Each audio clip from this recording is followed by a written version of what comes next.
Hey guys, so I'm going to talk more about the generation aspect of solar microgrids in Kenya.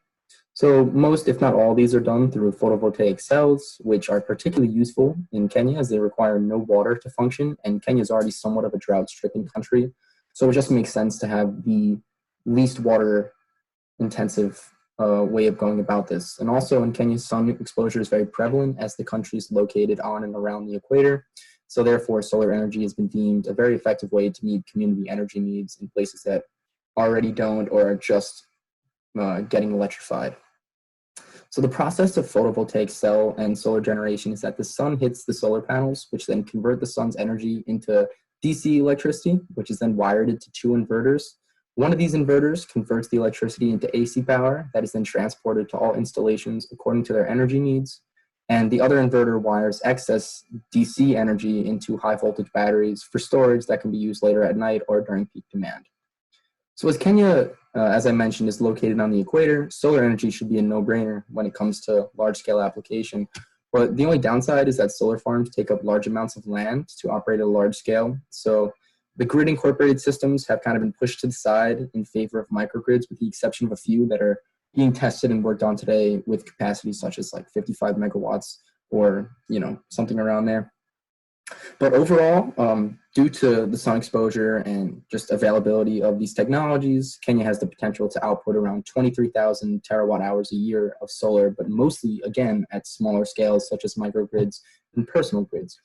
And these small grids come mostly in two forms. First, there's community grids that are built for small rural towns, and then there are household systems that simply function for smaller applications, such as charging a phone and giving light bulbs and maybe powering a refrigerator or television or whatnot.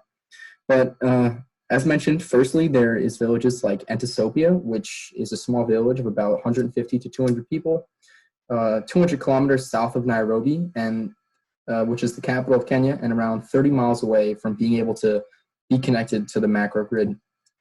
Here, and in most other places where rural areas where there are small microgrids, there are local grid operators. And in this particular grid, there's a company called Steamaco that has come into this grid and worked for using their technology known as smart metering technology.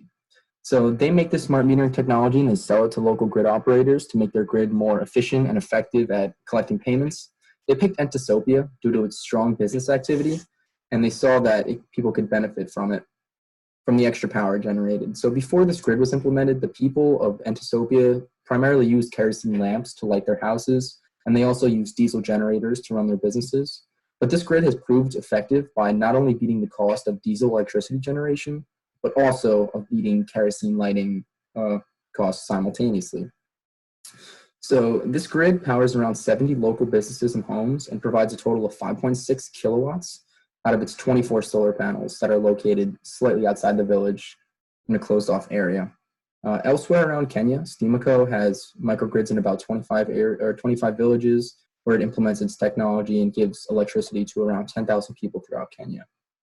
So as previously mentioned as well, the other form that Kenyans regularly use are personal grids, where there's companies like Mcopa Solar and Energicity, which sell personal rooftop grids that primarily consist of a singular solar panel that connects to a battery, which then powers around 3 light bulbs, a phone charging station, and a radio. And there's also upgrades available for televisions and additional light bulbs and whatnot, refrigerators.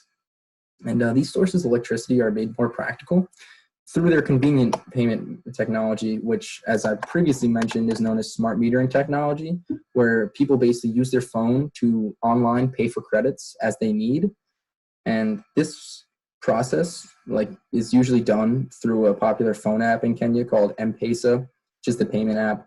And basically this method further lowers the community's carbon footprint by making the process of electricity generation to sale to usage virtually paperless.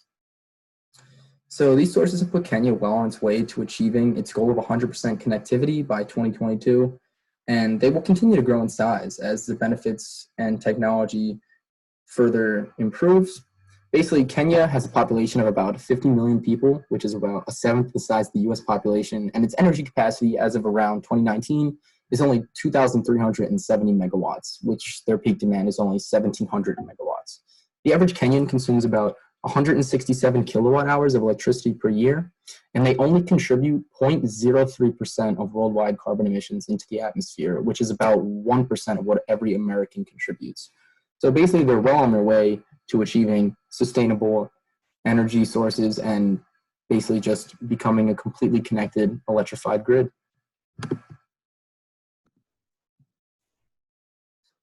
So now to go into the storage aspect of Kenya's solar energy microgrid implementation. So many systems in Kenya are small, ranging from 10 kilowatt personal residential systems to around 300 kilowatt commercial systems. And many large investors are looking for ways to enter the market and help further improve Kenya's energy system and meet the needs of the consumer. So the key to market infiltration at this point is to look to the storage aspect of the process. So in order to infiltrate the market, investors need to look to lower the cost of integrated storage systems, and it's important for storage players to keep their prices below that of diesel, which is the previously used energy source that was mostly used by Kenyans. And so most storage cells within these microgrids are lithium-ion batteries instead of the previously used lead-acid batteries, which have been used for the past 75 years, if not more. So lithium batteries, although more expensive per unit than lead acid batteries, they are way more efficient, have a larger storage capacity, a longer lifespan, and they also have a lower depth of discharge, meaning that you can hurt the battery more and it'll still be able to function properly, rather than a lead battery, which if it gets hurt even the slightest bit, it'll take years off of the lifespan.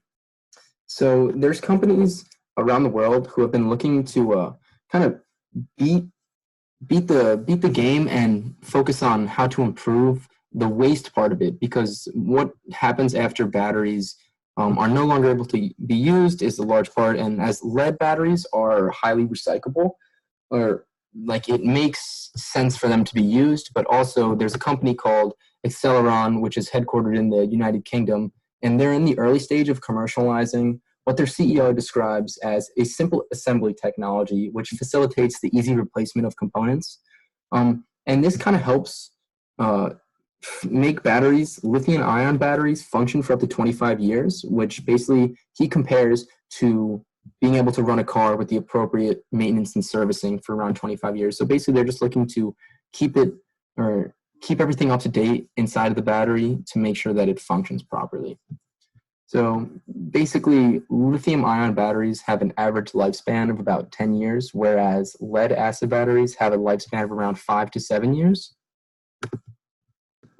And during this time, both batteries collectively or respectively produce a good amount of waste. So currently, Acceleron is turning TATES, it's an acronym standing for Total Access to Energy Solution, or to Energy Solutions. They are taking lithium waste and they're putting it into second life batteries at about $45 per kilowatt hour. And over the predicted lifespan of 7 years in the field, those particular batteries it works out to around $6.50 a year in Kenya.